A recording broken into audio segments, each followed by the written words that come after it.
오늘은 드론 사용 기술 6번째 영상으로 배터리와 전력 관리, 리튬 배터리의 원리와 관리 요령에 대해 알아보겠습니다. 드론의 비행은 프로펠러로 이루어지는 것이 아니라 사실상 배터리의 전력으로부터 출발합니다. 그만큼 배터리는 단순한 소모품이 아니라 비행의 생명줄이자 가장 민감한 부품이라 할 수 있습니다. 현재 유통되는 대부분의 드론은 리튬 폴리머 배터리를 사용합니다. 배터리의 기본 구조를 이해하려면 4가지 핵심 요소를 알아야 합니다. 첫째는 셀입니다.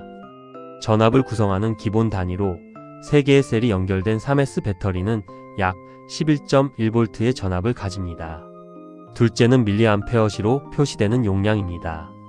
배터리가 저장할 수 있는 총 에너지의 양을 뜻하며 2250mAh는 2.25Ah와 같습니다.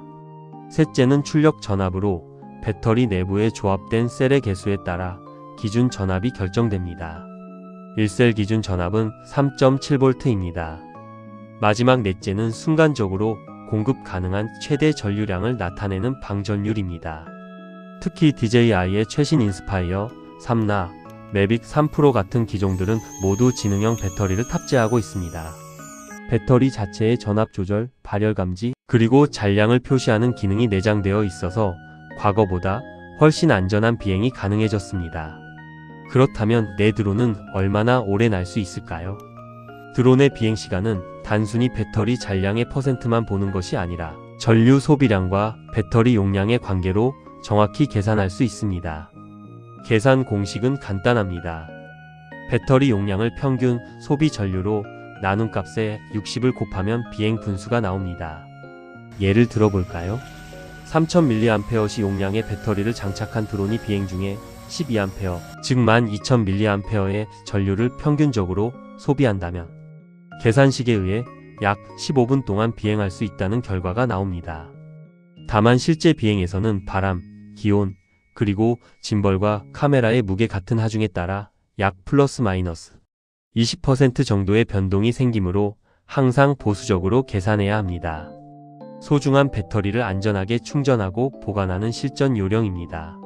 먼저 충전할 때는 반드시 제조사 전용 충전기를 사용하셔야 합니다. 또한 충전 중에는 과열되거나 부풀어 오르는 증상이 발생할 수 있으므로 절대 눈을 떼지 말아야 합니다. 완충된 상태로 장시간 방치하는 것도 발열과 수명 저하의 원인이 되므로 금지해야 합니다. 장기 보관을 하실 때는 50에서 60% 수준에서 저장하는 것이 좋습니다. 보관 온도는 10도에서 25도 내외가 적당하며 직사 광선 및 습기는 무조건 피해야 합니다. 리튬 폴리머 배터리는 자체 방전이 있으므로 드론을 날리지 않더라도 3개월에 한 번씩은 점검해 주시는 것을 권장합니다. 배터리 수명을 지키는 사용 습관도 기억해 두시기 바랍니다. 비행 중에는 배터리가 20% 이하로 떨어지기 전에 착륙을 시작해야 합니다. 연속 비행을 할 때도 충분한 냉각 시간을 확보한 후 재사용하는 것이 좋습니다. 만약 배터리가 팽창하거나 켜지지 않거나 충전 지연 현상이 발생하면 즉시 폐기하셔야 합니다. 팽창된 배터리는 폭발 위험이 있으므로 화재용 모래백이나 금속 박스에 보관하는 것을 적극 권장합니다. 국내 항공안전법상으로도 드론 배터리 관리는 매우 엄격하게 다루어집니다. 특히 배터리가 부풀거나 손상된 상태로 비행하다가 사고가 발생할 경우 관리 소홀로 인한 법적 책임을 질 수 있으므로 주의해야 합니다. 다행히 지능형 배터리는 잔량, 온도, 충방전 횟수 등을 기체 앱에서 실시간으로 확인할 수 있습니다. 과충전과 과방전을 자동으로 차단하는 기능이 있고 일정 시간 경과 시 자동으로 방전되어 배터리를 보호합니다. 예를 들어 DJI 배터리는 약 10일 후 배터리 용량을 60% 수준으로 낮추어 줍니다. 펌웨어 업데이트를 통해 성능과 효율을 지속적으로 개선할 수 있다는 점도 기억해 두세요. 드론의 비행이 기술이라면 배터리는 생명입니다. 잘못된 배터리 관리 하나로 인한 화재, 추락, 기체 손상 사례는 생각보다 많습니다. 하늘을 나는 시간만큼 땅에서의 배터리 관리 습관이 중요합니다.